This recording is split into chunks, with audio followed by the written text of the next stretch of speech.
నా career comeback light కానీ Shankar comeback కోసం వెయిటింగ్ బ్రో. కానీ director Shankar and Ram Charan combination లో వచ్చిన movie game changer finally release అయిపోయింది. ఇప్పుడు తీయాల్సిన మూవీస్ 2010 లో తీసి 2010 లో తీయాల్సిన మూవీస్ ఇప్పుడు తీస్తే ఇలానే ఉంటుంది.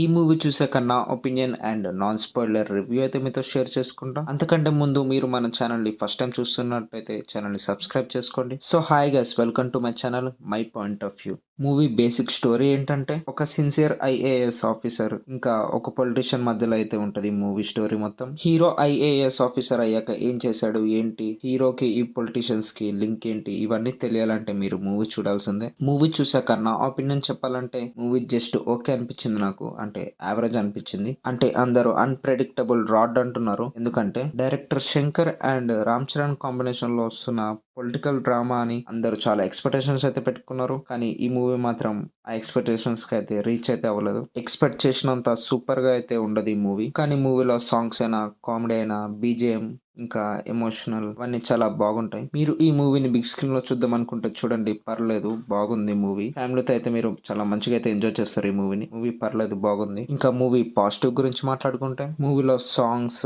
కామెడీ అవన్నీ చాలా బాగున్నాయి. శంకర్ ఓల్డ్ మూవీస్ లో ఉన్నట్టయితే ఉంటది కామెడీ ఈ మూవీలో కూడా. ఇంకా బీజిఎం అవన్నీ చాలా బాగున్నాయి. తమన్ మ్యూజిక్ అయితే చాలా బాగుంది. మూవీలో ఎమోషనల్ సీన్స్ అయితే ఉన్నాయి, మరీ అవంత తోపు అయితే లేవు, కానీ పర్లేదు, ఆ ఎమోషనల్ సీన్స్ అయితే బాగున్నాయి. రామ్ చరణ్ అండ్ ఎస్జే సూర్య వీళ్ళిద్దరు యాక్టింగ్ అయితే రియల్లీ సూపర్ ఉంది గైస్. ఓవరాల్ మూవీలో మొత్తం వీళ్ళు చాలా బాగా యాక్ట్ చేశారు. ఎమోషనల్ సీన్స్ లో ఇంకా ఫ్లాష్ బ్యాక్ లో క్లైమాక్స్ ముందు రామ్ చరణ్ యాక్టింగ్ అయితే చాలా బాగుంది. వీళ్ళ యాక్టింగే కాదు, హీరోయిన్ కియారా అద్వానీ ఇంకా మూవీలో వేరే యాక్ట్రెస్ కూడా ఉన్నారు కదా, వాళ్ళ యాక్టింగ్ కూడా చాలా బాగుంది. ఇంకా మూవీ చూస్తున్నంత సేపు శంకర్ మూవీ అని అయితే తెలుస్తుంది మనకి. నార్మల్ సీన్స్ లో విఎఫ్ఎక్స్ ఉంటాయి, మనుషులు ఎగిరిపోతూ ఉంటారు, ఏదేదో అవుతూ ఉంటది. ఇంకా సాంగ్స్ లో విఎఫ్ఎక్స్ ఉంటాయి. జరగండి జరగండి ఆ సాంగ్ మొత్తం ఒకటే లొకేషన్ లో ఉంటది, కానీ ఆ సాంగ్ మొత్తం బిగ్ స్క్రీన్ లో చూస్తే చాలా బాగుంది. ఆ వైడ్ యాంగిల్ షాట్స్ చాలా బాగున్నాయి. ఇంకా ఫస్ట్ హాఫ్ మొత్తం ఎంగేజింగ్ గా చాలా బాగుంటది. ఇంకా సెకండ్ హాఫ్ లో ఫ్లాష్ బ్యాక్ స్టోరీ అయితే ఒకటి ఉంటది, అది బాగుంది. కాకపోతే అది కొద్దిసేపు అయితే ఉంటది, ఇంకొంచెం ఎక్కువసేపు ఉంటే బాగుండు అనిపించింది నాకు. ఇంకా మూవీ నెగిటివ్ గురించి మాట్లాడుకుంటే మూవీలో నానా హైరానా సాంగ్ అయితే తీసేశారు గైస్.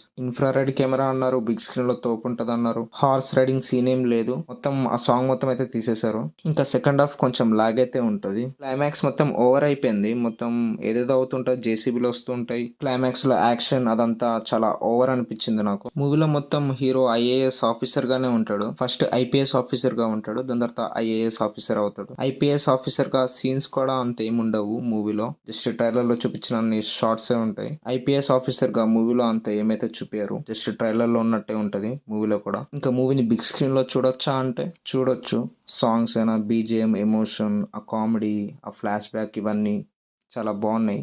ఓవర్ ఎక్స్పెక్టేషన్స్ పెట్టుకోకుండా మనం మూవీ చూస్తే చాలా బాగుంటది. శంకర్ అండ్ రామ్ చరణ్ కాంబినేషన్ లో వస్తున్న ఈ మూవీ చాలా బాగుంటది అని అందరు ఓవర్ ఎక్స్పెక్టేషన్స్ అయితే పెట్టుకున్నారు. ఎక్స్పెక్టేషన్స్ కి అయితే మూవీ రీచ్ అవ్వలేదు, అందుకనే ఎవరికి మూవీ అంత నచ్చలేదు. మీరు ఓవర్ ఎక్స్పెక్టేషన్స్ పెట్టుకోకుండా మూవీ చూస్తే మీకు నచ్చుతుంది. ఆల్రెడీ మీరు ఈ మూవీ చూస్తుంటే మీ ఒపీనియన్ కింద కామెంట్ చేయండి. So that's all for today guys. మనం మళ్ళీ కలుద్దాం ఇంకో మూవీ రివ్యూలో. Until then bye bye, thanks for watching.